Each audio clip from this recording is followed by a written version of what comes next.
Buenos días, mis amados. Bueno, veo hoy muchas caras nuevas, así que para mí es un gusto y anticiparles de una vez que, bueno, aquí me han puesto a tocar piano y yo llevo un montón de tiempo ya sin tocar con un grupo ni nada por el estilo, porque ahora me dedico más a enseñar, a predicar. Entonces, bueno, los dedos les hace falta un poquitico de aceite. Pero bueno, el Señor se glorifica en nuestra debilidad, ¿verdad? Am, bueno, estoy muy contento de estar aquí. Para mí, de verdad, y para mi esposa, ha sido una bendición nuestro tiempo en Arequipa. No queremos irnos. No sé si ustedes tengan por ahí un lugar para adoptar a un colombiano y a una gringa. Ah, Pero de verdad, ha sido un tiempo muy, muy especial.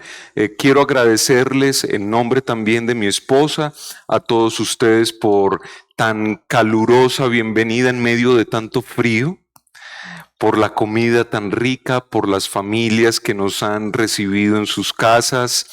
Ha sido para nosotros de verdad más de lo que merecemos, muchísimo más de lo que merecemos.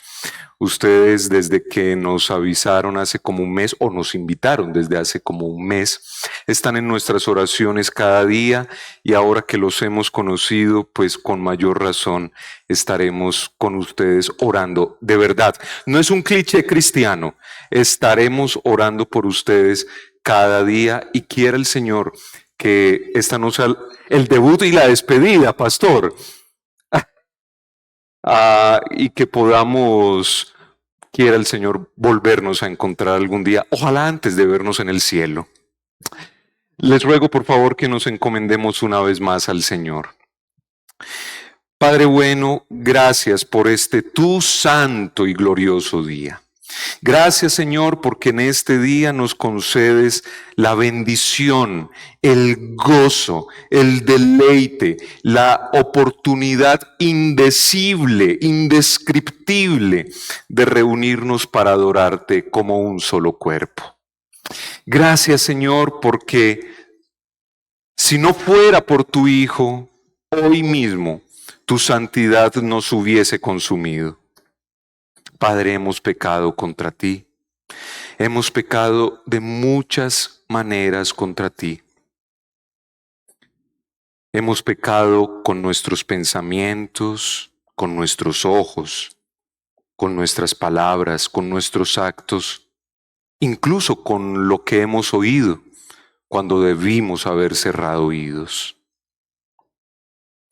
Padre, no te hemos amado con todas nuestras fuerzas, con toda nuestra mente, con todo nuestro corazón, con toda nuestra alma. En ocasiones nos hemos amado más a nosotros mismos. En ocasiones hemos amado más nuestro trabajo, nuestra propia reputación, nuestra comodidad.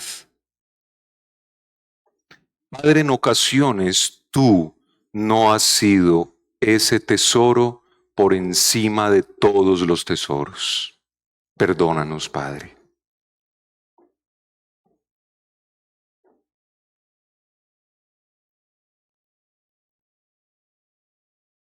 Pero te damos gracias, oh Señor, por tu Hijo Jesucristo, el justo muriendo por los injustos, para que nosotros un día como hoy podamos venir en audiencia contigo, oh gran Rey, Creador del cielo y de la tierra, y no ser consumidos por tu fuego santo. Gracias, Señor, porque es por tu Hijo Jesucristo que hoy, como un solo cuerpo, gente de toda lengua, tribu, nación, podemos congregarnos aquí, como uno solo, para levantar manos santas, nuestras voces y ofrendar incluso nuestras vidas en adoración a ti. Padre, es un privilegio incomparable. Gracias, Señor. Gracias. Ahora, por favor, asístenos en este tiempo en el que estaremos reflexionando y meditando en tu palabra. Padre bueno, en este tiempo serás tú hablándonos. Háblanos, Señor, a través de tu palabra en este tiempo. Y sé tú disponiendo, Santo Espíritu de Dios, los corazones de todos mis hermanos que escuchan, para que sus mentes y sus corazones estén dispuestos, estén atentos, sin distracción y dispuestos a escuchar tu palabra, a memorizarla y a atesorarla. Y a mí, Señor, tan débil como soy, vaso de barro, ayúdame a ser fiel a tu palabra y ayúdame a hablar solamente tu verdad. Por favor, asístenos a los que escuchan y al que habla en nuestra debilidad, para que tú seas glorificado en todo y en todos. Te lo rogamos en el santo y glorioso nombre de Cristo Jesús. Amén. El Verbo se hizo carne. Cristo, la segunda persona de la Trinidad, no estimó el ser igual a Dios como cosa que aferrarse, sino que se despojó a sí mismo de la gloria que compartía con el Padre, tomó forma de siervo, se hizo semejante a los hombres y estando en la condición de hombre, se humilló a sí mismo, haciéndose obediente hasta la muerte y muerte de cruz. De esa manera, Dios el Hijo ganó para nosotros la justicia que se había perdido en el Edén y pagó el castigo de nuestros pecados, reconciliándonos así con el Padre. Y puesto que el Hijo cumplió cabalmente con la misión redentora que el Padre le había encomendado desde antes de la fundación del mundo, también le exaltó hasta lo sumo, siendo la primera evidencia de tal exaltación triunfante la resurrección de Cristo. Con ella, Dios Padre declara públicamente que el sacrificio de su Hijo fue aceptado como suficiente y completo y que por lo tanto su perfecta justicia ha quedado plenamente satisfecha. Así, tanto el Padre como el Hijo cumplen con aquellos compromisos misionales celebrados en la eternidad pasada. Dios el Padre efectivamente envió a su Hijo unigénito al mundo, lo equipó y lo sostuvo en su misión redentora por medio de su Espíritu y ahora recompensa su labor al resucitarlo tal y como lo había prometido. Aquel domingo en la mañana, nos dice el relato de Mateo que las primeras en verlo fueron María Magdalena y la otra María, María, la madre de Jacobo y de José. Al salirles al encuentro y con el ánimo de tranquilizarlas, Jesús usa un saludo común y corriente, algo así como un hola o un buenos días.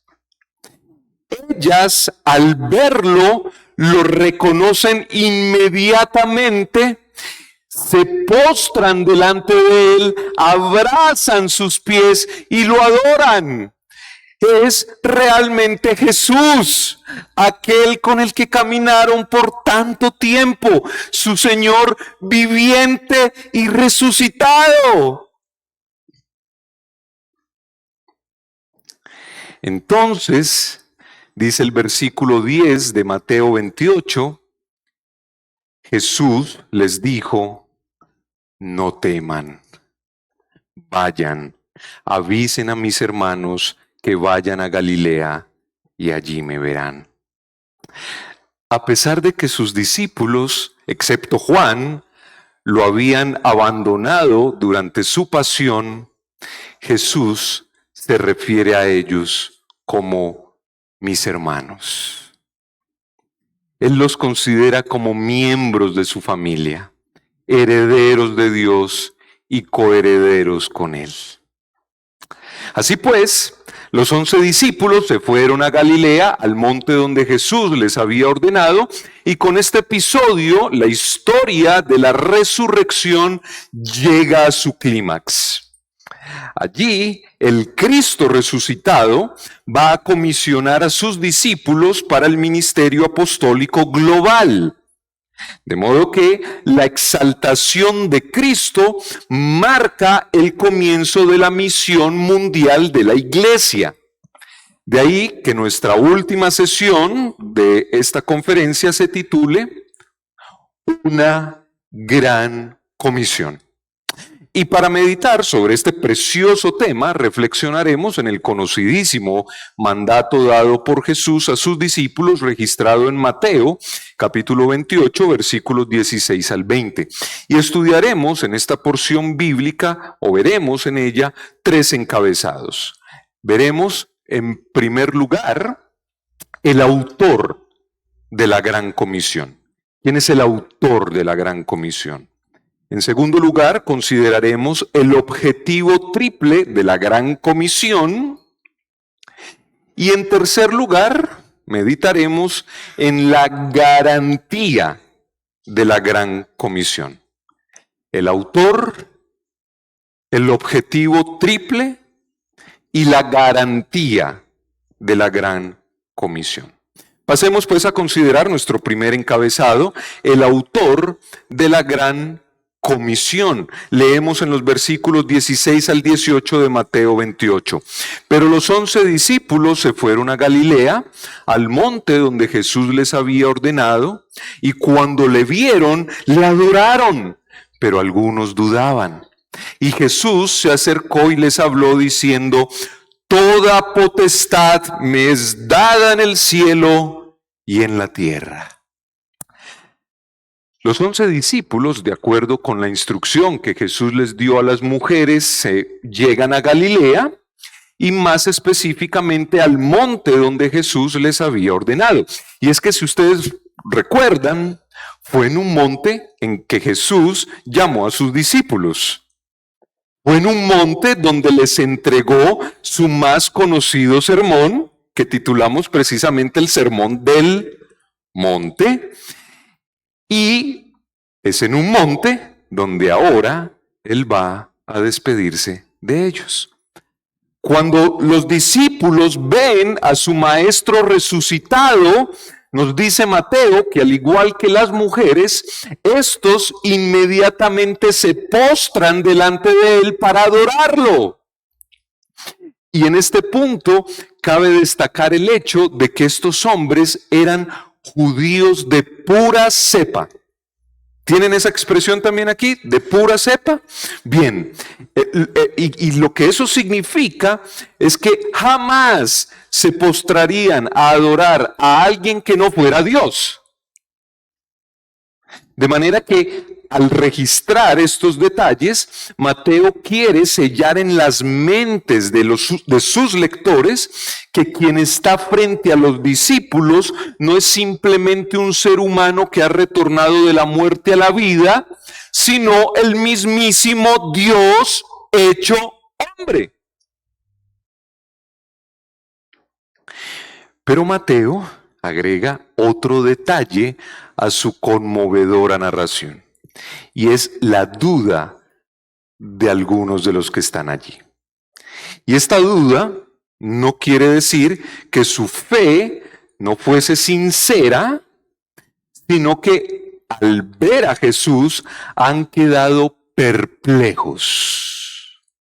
Ellos quieren creer lo que sus ojos están viendo, pero es algo tan grandioso, es algo tan maravilloso que simplemente dudan del testimonio de sus propios ojos.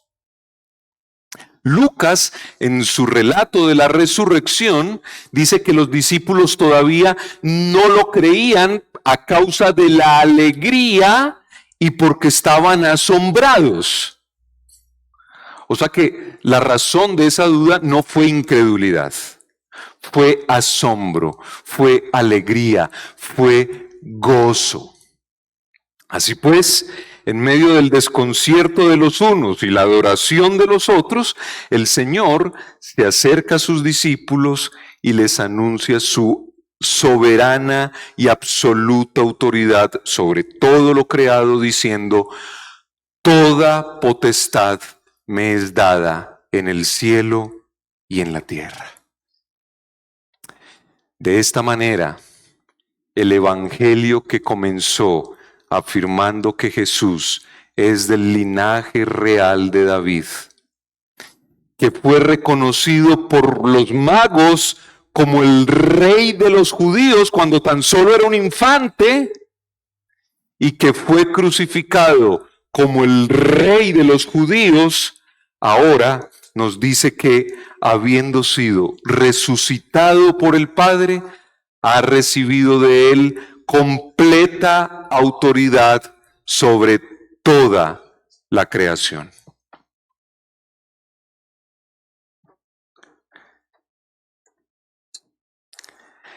Cristo Jesús, aquel que resistió la tentación del diablo cuando éste le ofreció todos los reinos del mundo y su esplendor si se postraba y lo adoraba, ahora, en la última escena del Evangelio, es adorado por sus discípulos y anuncia que Dios le ha puesto sobre mucho más de lo que el diablo le había ofrecido. El que fue crucificado ahora es Señor de todo lo creado. La mano que había sido clavada al oprobioso madero ahora empuña el cetro del dominio universal.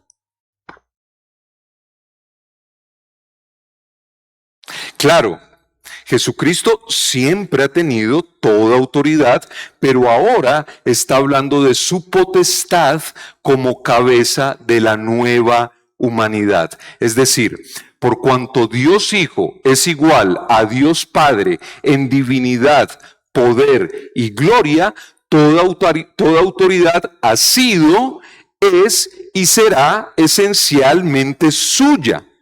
Mas ahora, como mediador entre Dios y el hombre, Él ha recibido del Padre toda potestad sobre todo ser humano para darle vida eterna a todos los que el Padre le ha dado de todas las naciones.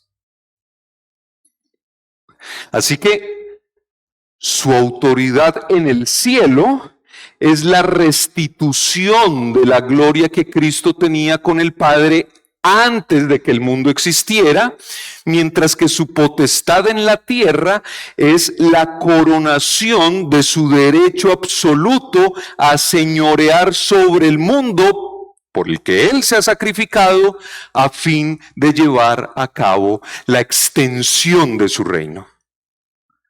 Por cuanto Cristo Jesús se hizo obediente hasta la muerte y muerte de cruz, Dios también le exaltó hasta lo sumo y le dio un nombre que es sobre todo nombre, para que en el nombre de Jesús se doble toda rodilla de los que están en los cielos y en la tierra y debajo de la tierra, y toda lengua confiese que Jesucristo es el Señor, para gloria de Dios Padre.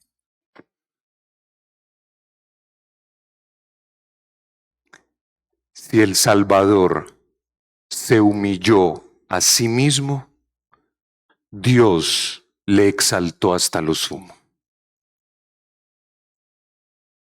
Si Jesucristo no buscó un nombre para sí, Dios le otorgó el nombre que es sobre todo nombre.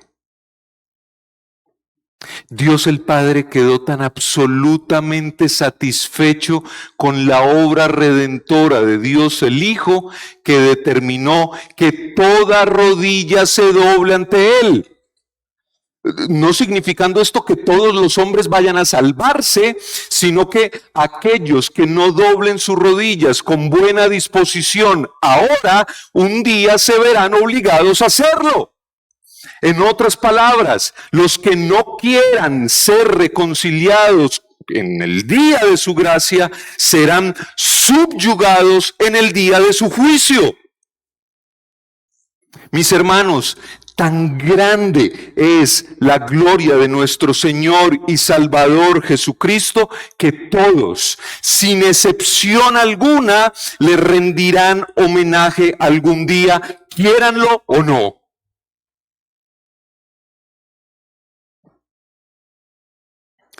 Con estas palabras, Jesús desecha la deshonra de la cruz. Sus discípulos ya no tienen por qué avergonzarse del Cristo crucificado, pues ahora pueden ver cómo Dios lo ha exaltado sobre toda la creación. Sus padecimientos han pasado para siempre, y por cuanto Él vive, ellos también vivirán. Qué maravilloso encuentro con el Salvador. Y ahora, coronado como Rey de Reyes y Señor de Señores, Jesús va a ordenarle a sus discípulos la realización de una misión global. Y esto no se trata de una sugerencia o de una invitación, sino de un mandato. Quien habla ahora es el Rey. Él simplemente espera que sus discípulos cumplan con la comisión que va a darles. Y esto nos lleva a considerar nuestro segundo encabezado, el objetivo triple de la gran comisión.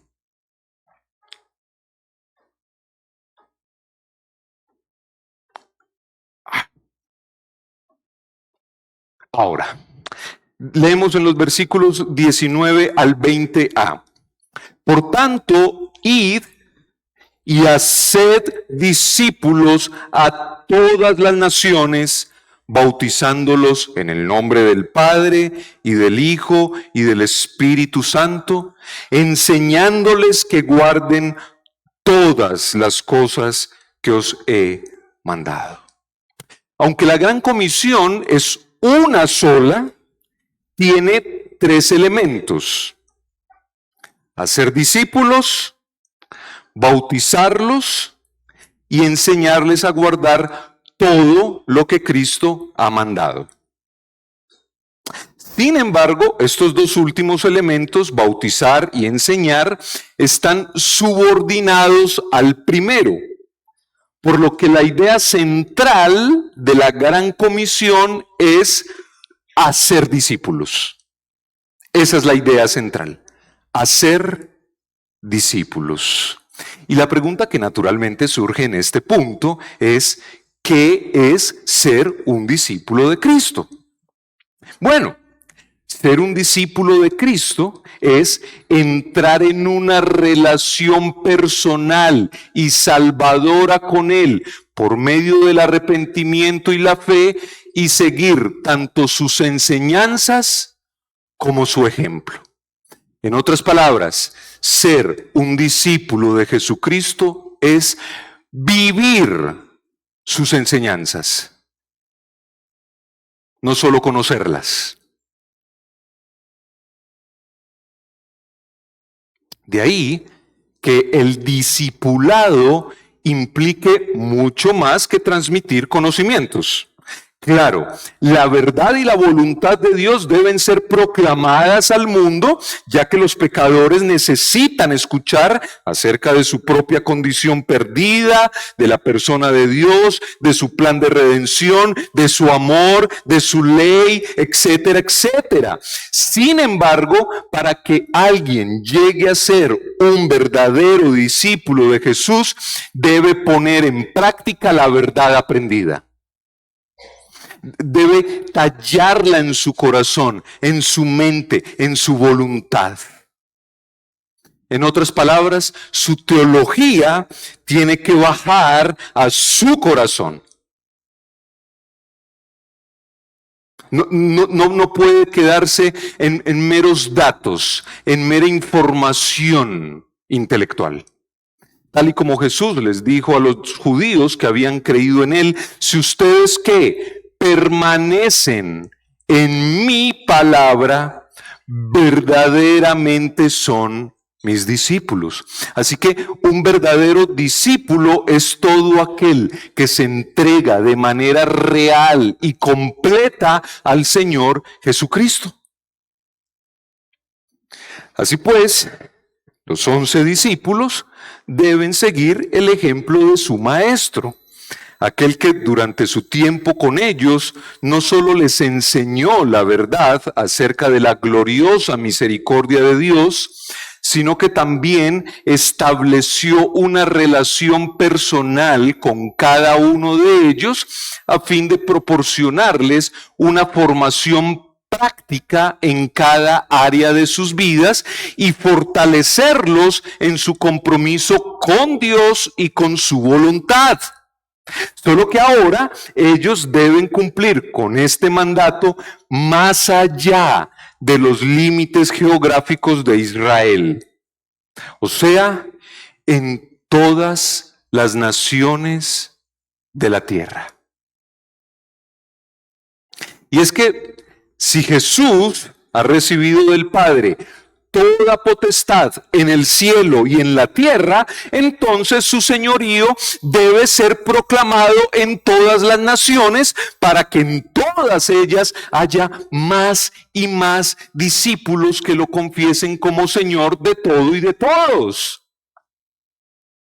Ahora bien, esta comisión no se trata solamente de hacer conversos de cada tribu, lengua, nación, y después dejar que ellos se las arreglen por sí mismos. No, claro que no. Esa es la razón por la que Jesús señala otras dos actividades que deben estar coordinadas la una con la otra, pero como ya veíamos, subordinadas al mandato de hacer discípulos. Y estas dos actividades son bautizar y enseñar a guardar todo lo que Él ha mandado. Así que después de que las personas vengan a Cristo en arrepentimiento y fe, deben ser bautizadas en el nombre del Padre y del Hijo y del Espíritu Santo e instruidas en la obediencia a los mandamientos de Cristo a fin de que lleguen a ser verdaderos discípulos suyos. Dicho de otro modo, cuando por medio de la proclamación del Evangelio una persona sea llevada de las tinieblas a la luz y confiese que el Dios Trino es el único objeto de su fe, esperanza y amor, debe aplicársele entonces el bautismo como una señal y como un sello de que Dios el Padre le ha adoptado como su hijo y heredero, que Dios el Hijo ha lavado sus pecados por su preciosa sangre y que Dios el Espíritu Santo mora en él y le santificará de día en día, pues este nuevo discípulo ha reconocido ya a Dios como su Padre, a Jesucristo como su Señor y Salvador y al Espíritu Santo como Dios mismo morando en él. El bautismo viene a ser entonces una declaración externa de la obra interna de la regeneración que es llevada a cabo en el corazón de los escogidos del Padre y por la acción del Espíritu Santo, y esto solo por gracia, por medio de la fe, no por nada que nosotros podamos hacer. Esa es la razón por la que el bautismo debe ser en el nombre del Dios Trino, Padre, Hijo y Espíritu Santo. Y mientras que el bautismo debe ser aplicado una sola vez, el enseñar a guardar los mandamientos de Cristo no solo debe preceder, sino también continuar después del bautismo, ya que, como veíamos hace un momento, la idea central de la Gran Comisión es hacer discípulos, hombres y mujeres que cada día se parezcan más y más a su Señor, hombres y mujeres que estén dispuestos a darlo todo por Él, su tiempo, sus recursos e incluso sus propias vidas si es necesario. Y esto para que otros vengan también a ser discípulos de Cristo. Hombres como aquellos 11 discípulos y mujeres como María Magdalena y la otra María que se postren a los pies del Señor para adorarlo por su gloriosa e inmerecida salvación. Eso es hacer discípulos. De ahí que la Gran Comisión no es encomendada exclusivamente a estos 11 varones, sino a la iglesia en su conjunto. Es decir, a ustedes y a mí. Ya que ellos, los 11 discípulos, como apóstoles de Jesucristo, constituyen el fundamento de la iglesia visible. Por lo que debe ser la iglesia como un todo, edificada sobre la enseñanza de los apóstoles, la que lleve a cabo la Gran Comisión y no cada cristiano por separado. Claro, cada creyente tiene la responsabilidad, como miembro del cuerpo de Cristo, de ayudar a la iglesia a cumplir la Gran Comisión. El punto es que esta comisión no se dirige a cada uno de nosotros de manera individual. Y es que, si lo pensamos bien, no resulta lógico que el deber de cada cristiano individualmente sea ir por el mundo haciendo discípulos, bautizándolos y enseñándolos que guarden todos los mandamientos de Cristo. Eso es una imposibilidad evidente para la gran mayoría de los cristianos. Además que es en la comunidad de los santos en donde el testimonio de conversión de los nuevos discípulos es verificado y donde posteriormente se debe celebrar el bautismo. Asimismo, es en la iglesia donde los discípulos, tanto antes como después del bautismo, continúan siendo discipulados por medio de la enseñanza pública de la palabra y el compañerismo con los demás hermanos de la congregación. Pero más aún, es en la comunidad de los santos donde aquellos que planean salir a determinado campo misionero van a tener hermanos que oren por ellos, por su trabajo, pero que además los apoyen económicamente para el sustento necesario allá donde quiera que Dios les haya llevado. Mis hermanos, no todos ustedes tienen que irse para Tailandia, Pakistán, Kenia. No todos ustedes tienen que salir para llevar a cabo el plan eterno de Dios. Y la razón es que no hay misiones sin personas que se queden orando y apoyando de diversas maneras a los misioneros que están en el campo. De hecho, en Romanos 15 podemos ver al apóstol Pablo reclutando gente de la iglesia de Roma, no para ir con él a España, sino para apoyarlo mientras él va a España. Él sabe que dentro de aquella iglesia hay personas con trabajos, familias, enfermedades, toda clase de circunstancias particulares que les impide salir rumbo a España. Por lo que él, en vez de decirles, vengan conmigo, les dice, apóyenme mientras yo avanzo. Pablo también va a agradecerle a la iglesia de los filipenses por su apoyo económico recibido durante su encarcelamiento. Y en este punto cabe decir, mis amados hermanos, que estas no eran iglesias opulentas.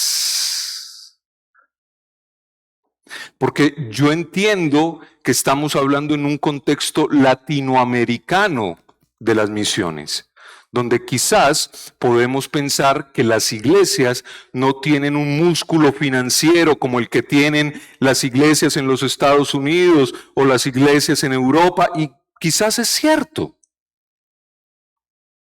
Pero las iglesias que apoyaron, por ejemplo, a Pablo, no fueron iglesias ricas.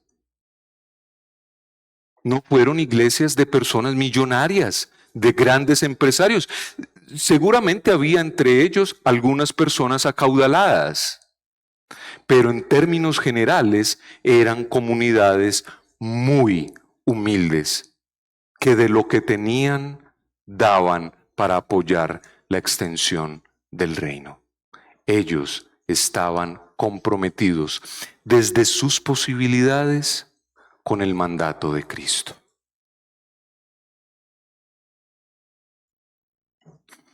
Es justo por eso, mis amados, que debemos participar activamente en la vida comunitaria de la iglesia.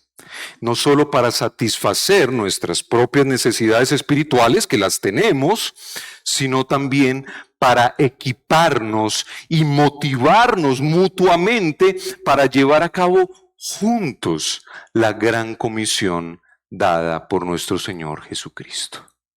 Y quizás alguien pueda estarse preguntando, bueno, pero si la soberanía de Jesús ya ha sido establecida, ¿por qué es necesario ir por todo el mundo persuadiendo a las naciones para que se sometan a Él? Pues bien, una expresión en el versículo 19 que suele pasar inadvertida nos provee la respuesta a esta pregunta. Y es la expresión por tanto. Por tanto. Esa expresión es el eslabón entre el anuncio de la realidad, la autoridad universal de Jesús, y el desafío solemne: hagan discípulos. Y es que si Jesús en realidad es Señor de todo, entonces esta realidad tiene que ser proclamada. Es imposible quedarnos callados ante semejante realidad. Y de acuerdo con lo que hemos visto, la proclamación del señorío de Cristo es precisamente el significado de las misiones. Las misiones son una consecuencia de la exaltación de Jesús como Señor soberano del universo. De ahí que la gran comisión anuncia la gloria del resucitado antes que un mandamiento.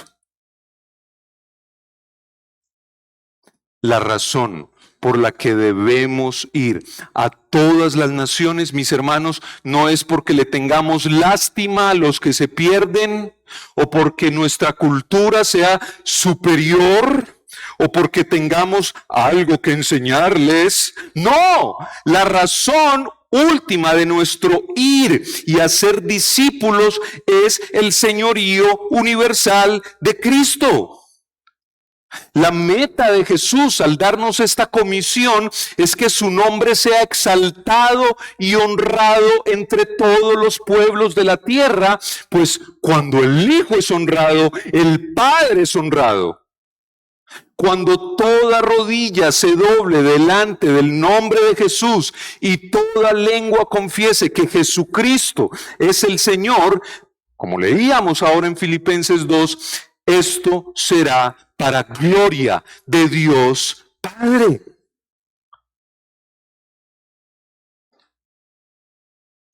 Si su gloria nos ha brillado y nos ha resplandecido, ¿por qué vamos a guardarla debajo de un cajón?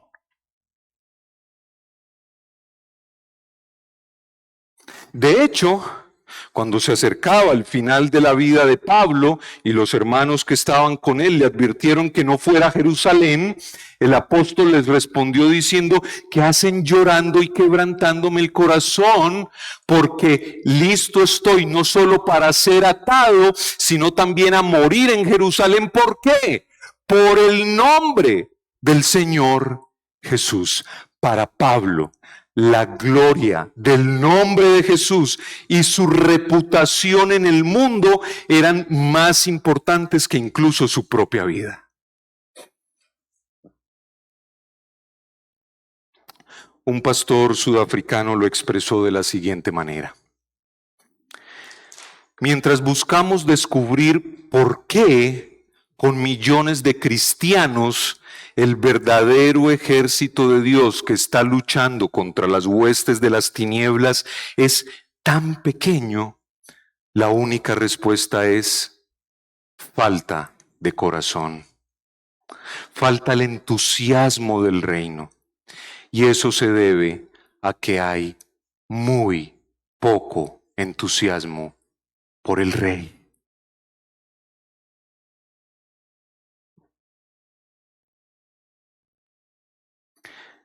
Mis hermanos, cuando la gloria de nuestro Rey sature nuestras mentes y nuestras almas y predomine por encima de los métodos, estrategias, comodidades, seguridad, placer, entonces las misiones se llevarán a cabo con la misma pasión y entrega con la que Jesús vino a esta tierra a servir y no a ser servido.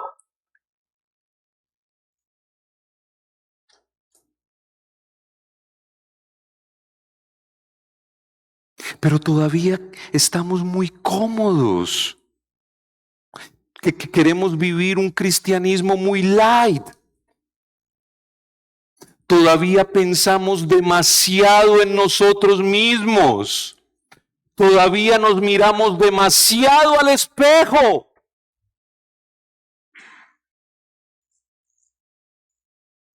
No hay todavía un entusiasmo por el Rey tan profundo que nos mueva a levantarnos e ir a ser discípulos, a sacrificar nuestra comodidad, nuestra reputación por la de Cristo.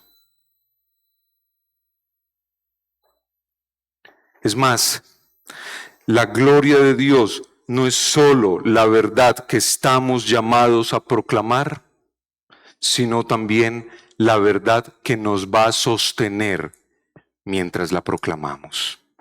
Jesús, mis hermanos, buscó la gloria de Dios en todo lo que Él hizo. Y el ministerio del Espíritu Santo es glorificar al Hijo. Es justo por eso que el apóstol Pedro dice en Primera de Pedro, capítulo 4, versículo 11, el que habla, que hable conforme a las palabras de Dios. El que sirve, que lo haga por la fortaleza que Dios da, para que en todo Dios sea glorificado mediante Jesucristo, a quien pertenecen la gloria y el dominio por los siglos de los siglos. Amén.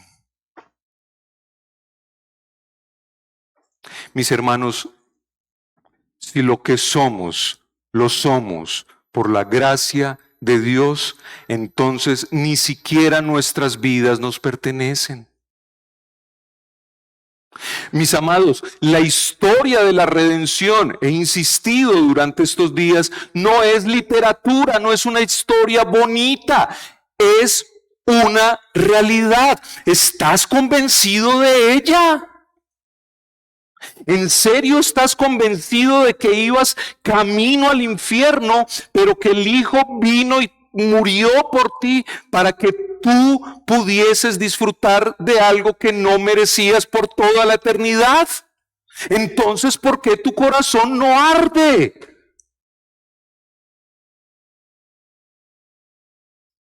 ¿Por qué todavía quieres estar tan cómodo? Se trata de Él, no de nosotros. Él renunció a la gloria celestial para venir a este mundo caído, para hacerse siervo, esclavo del más bajo nivel. Te pregunto, ¿acaso tú mereces más que Cristo en esta tierra? ¿Acaso Dios mismo, que se hizo siervo, es inferior a ti?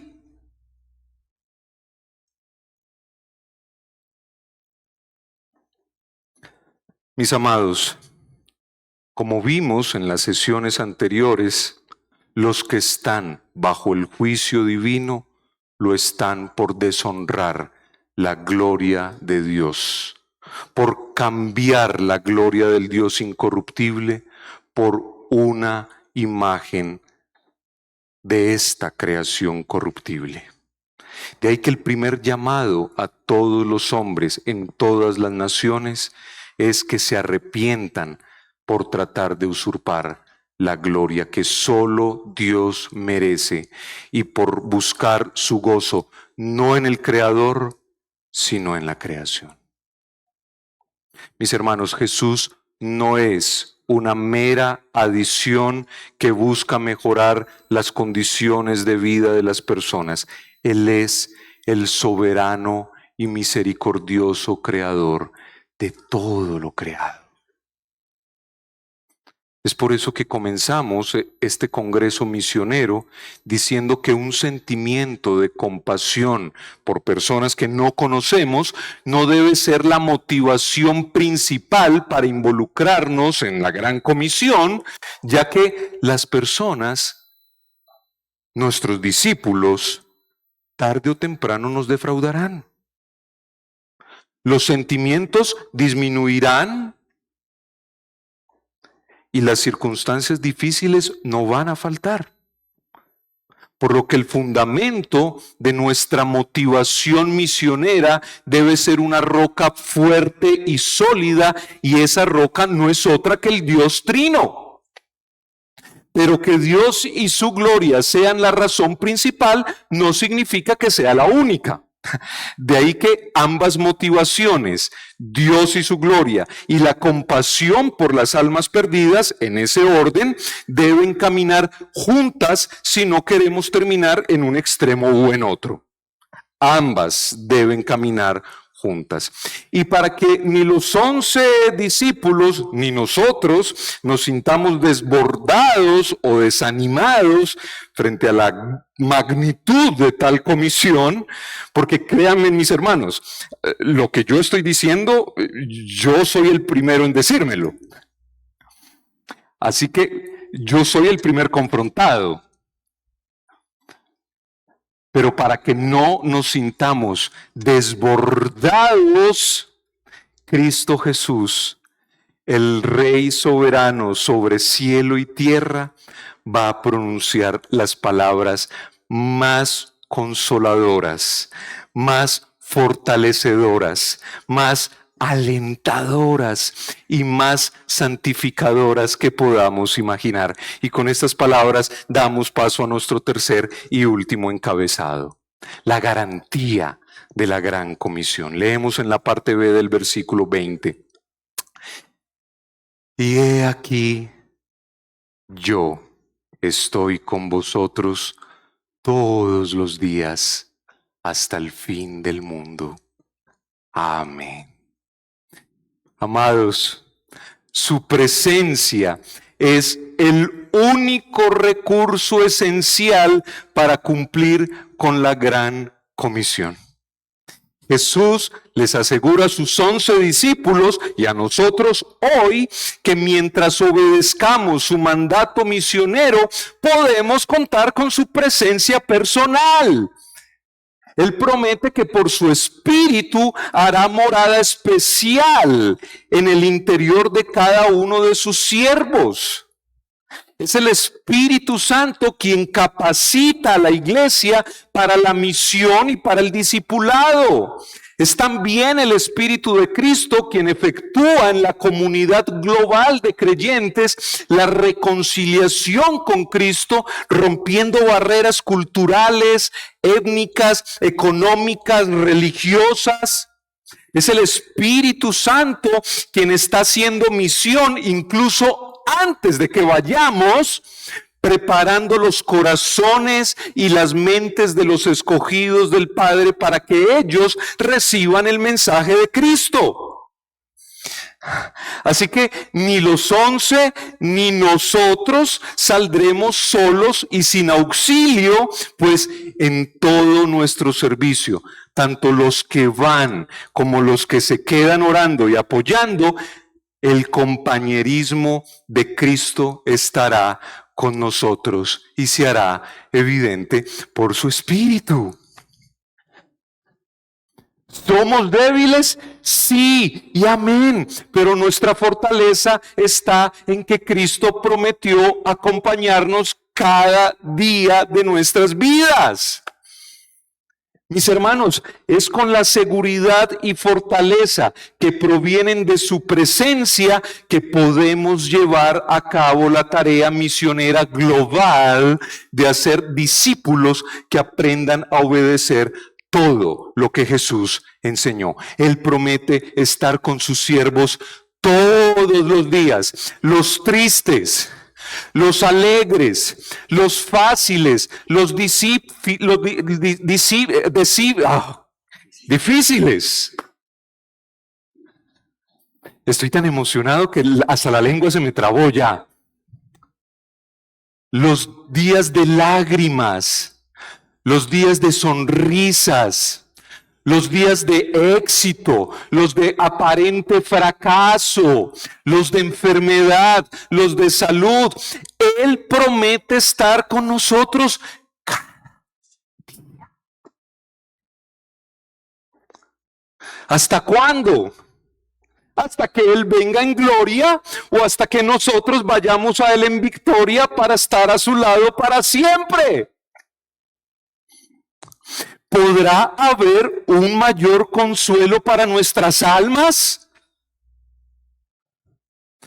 Solemos preocuparnos mucho por los resultados de lo que hacemos, pero olvidamos que el Dios al que estamos llamados a proclamar es soberano sobre todo lo creado, sobre todas las naciones. Él es Rey de reyes y Señor de señores. ¿Acaso habrá alguien que pueda detener su mano y decirle, ¿qué estás haciendo? Mis amados, Cristo Jesús es nuestro Emmanuel, Dios con nosotros. Aferrémonos a esas palabras y atesorémoslas en nuestros corazones. Cristo está con nosotros siempre. Él está con nosotros a donde quiera que vayamos. Él se glorificará en nuestra debilidad para que toda la gloria sea para Él y no para nosotros. Él está con nosotros cada día para santificar y fortalecer. Está con nosotros cada día para defender y proteger. Está con nosotros cada día para dirigir y guiar nuestros esfuerzos misioneros. No tengamos temor de emprender su gran comisión. Nosotros también podemos decir como David, aunque pase por el valle de sombra de muerte, ¿qué? No temeré mal alguno porque tú estás conmigo. Tu vara y tu callado me infunden aliento. Nadie tiene semejante rey, compañero constante y amigo fiel como el que tenemos los siervos de Jesucristo. ¿Por qué tienes temor?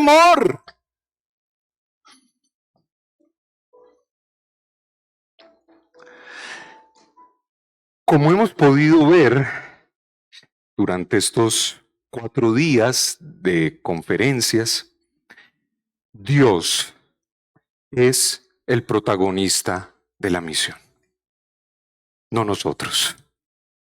Él lo planeó en la eternidad y lo ejecutó en la temporalidad. Él hizo todo lo necesario para reconciliar al mundo consigo mismo. Por lo que la iglesia, como pueblo de Dios, surge de esta misión y participa en ella. En otras palabras, la iglesia es resultado y coprotagonista de la misión de Dios. Mis hermanos, tenemos las mejores noticias que cualquier persona en el mundo pueda escuchar. Las mejores. Cuando al mando del general Milcíades, los griegos ganaron sobre los persas la batalla de Maratón, se cuenta que un hombre llamado Filipides salió corriendo para llevar las buenas noticias de la victoria a Atenas, que estaba más o menos a unos 42 kilómetros. Y dice la historia que aquel mensajero corrió y corrió sin descanso y llegó tan cansado después de haber corrido esa distancia que solo alcanzó a decir: hemos vencido, y cayó muerto. Este hombre corrió de esa manera porque tenía algo de gran importancia que comunicar. Pero nosotros tenemos noticias infinitamente más grandiosas que dar. No fue una nación la que ganó una guerra sobre otra. Fue Cristo Jesús quien ganó la victoria sobre el pecado y sobre la muerte. Amados, los cristianos debemos ser todavía más diligentes que aquel Filipides en anunciar las buenas nuevas de la victoria del Calvario y de la resurrección, aunque nos cueste esfuerzo, sacrificio y hasta la vida misma. Estamos llamados a ayudar a las personas de toda lengua, tribu y nación a experimentar a Dios como su tesoro por encima de todos los tesoros. Que el Señor nos dé la gracia para cumplir con nuestra misión. Oremos. Padre bueno, gracias por tu palabra. Gracias, Señor, porque un pasaje que es tan conocido y que damos por sentado que nos lo sabemos bien de memoria y que hemos leído tantas veces, todavía nos confronta, pero también nos alienta. Ayúdanos, Padre, a ser obedientes a tu mandato. Padre, somos débiles, te necesitamos. Sin ti no podremos. Pon en nosotros así el querer como el hacer. No nos abandones a nuestras propias fuerzas. Señor, ayúdanos a avanzar tu reino, aún en medio de nuestras debilidades, para que en todo tú seas glorificado. Padre, el mundo necesita escuchar la buena noticia de la salvación en Cristo. Su mayor necesidad no es el hambre, no son las guerras, la enfermedad, es el estado eterno de sus almas. Hombres y mujeres que van camino al infierno. Y tú, en tu misericordia y en tu gracia, has tenido a bien que nosotros te conozcamos a ti. Que tu Santo Espíritu cambie nuestros corazones de piedra por corazones de carne. Padre, ayúdanos a no ser esa sal no salada que es echada en el camino y pisoteada por los hombres. Ayúdanos a no poner esta lámpara gloriosa debajo de un almud, sino a ser sal de la tierra, luz del mundo, en tus fuerzas y no en las nuestras. Ayuda a la IBC Arequipa a que como iglesia, como un cuerpo, juntos, unánimes, apoyándose mutuamente, todos comprometidos con una misma visión, con un mismo mandato dado por ti, que juntos, como cuerpo, como iglesia, puedan llevar a cabo la gran comisión que nos has mandado. Pon en unos el deseo de ir, pon en otros el deseo de orar, pon en otros el deseo de ofrendar. Pero que juntos, Señor, podamos cumplir este gran mandato para que, como dice tu palabra, llegue aquel día en el que la gloria del conocimiento de Dios cubra toda la tierra como las aguas cubren el mar. Ayúdanos, Padre bueno, en nuestras debilidades, te lo rogamos, en el santo y glorioso nombre de Cristo Jesús. Amén.